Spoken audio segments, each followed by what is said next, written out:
The Forest Witch and the Spirit Stone.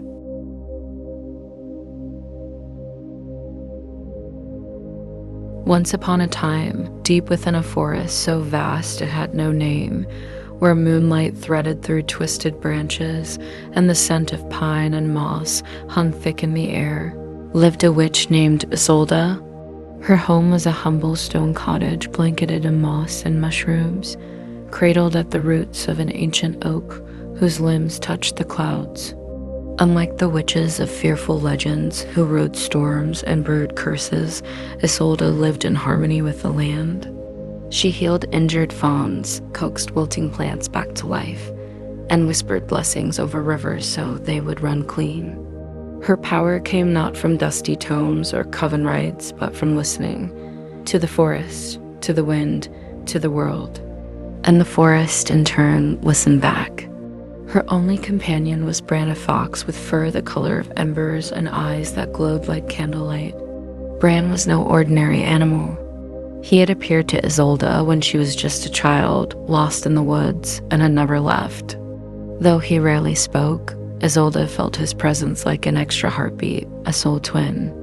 Where she brought softness and patience, Bran brought vigilance and flame. Winter came like a hush over the land. Snow drifted down like stars falling in slow motion, and the trees stood tall and bare like sentinels. But beneath the beauty, something stirred. The birds who usually sang at dawn had fallen silent. The foxes had retreated deeper into the thickets. Even the wind seemed wary, moving in sudden gusts and sharp whispers. Isolde felt the change in her bones.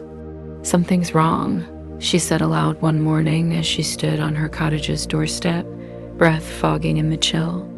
Bran, curled beside her, lifted his head and gave a low growl. That night, in dream, the forest spoke. Roots twisted into symbols she could not read. Trees bent and swayed to form an image. A stone, glowing with old runes, surrounded by withering vines. A voice, ancient and trembling, whispered one name, Malther.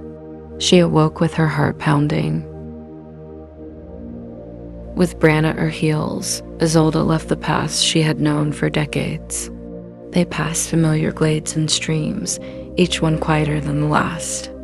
Eventually, they reached a place almost no living creature dared tread, the hidden grove, a sacred place where the forest's purest magic pooled like still water. The grove was beautiful even in its decay. Sunlight broke through in slender beams.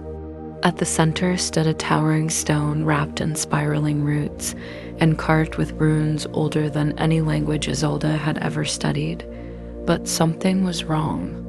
The flowers surrounding the stone were shriveled.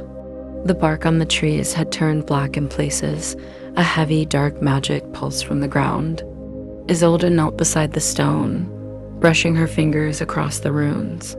Her vision blurred as a rush of power entered her visions of fire, of screaming skies, of Malther. She understood now. Malther was not a beast of body, but of chaos itself, a spirit that twisted magic until it devoured its own source. Ages ago, when the world was young, the first witches and forest spirits had joined forces to bind it within this stone. The hidden grove was not just sacred, it was a prison. And now the seal was cracking. Malther's whispers filled the air, thin and seductive. "Let me free, and I will grant you power. Undo the chain and feel no pain. Let the world burn anew." Isolde staggered back, but Bran growled, his eyes glowing. He pressed his snout to her hand. She steadied. She remembered who she was. She couldn't face this alone. Isolde stood and raised her arms, calling not with words, but with intention. Her soul reached out to the forest, to the trees, to the earth, and something answered. The ground trembled. Leaves rustled in a wind that didn't blow. Then, from between the willows, a shape emerged, a tall, slender figure cloaked in the hues of bark and moss. Its face was both ancient and unreadable. A dryad spirit of the oak, protector of the forest's soul. The dryad spoke without speaking. We remember. We answer, let us bind again. Together, witch and dryad formed a circle around the stone. The ritual began. Isolde drew sigils in the snow with her staff. The dryad extended root-like fingers to weave energy in glowing threads. They chanted not in any spoken tongue, but in the old magic of rhythm and breath. The forest held its breath, but Malthor fought back. The runes glowed red.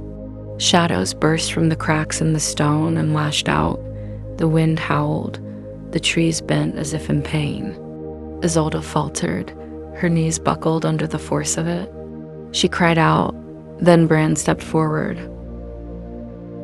Bran, always silent, always watchful, looked into her eyes. For the first time, Isolde heard his voice not spoken aloud, but inside her heart. You have always been enough. But you do not need to be alone. He stepped into the circle, and his body shimmered, no longer just fox, but spirit fire. His soul intertwined with hers, not taking over, but lending power, courage, memory. Isolde felt her strength double. She stood, raised her voice, and finished the chant. The energy exploded outward in a brilliant wave of green and gold. The shadows screamed, but the runes on the stone flared white-hot.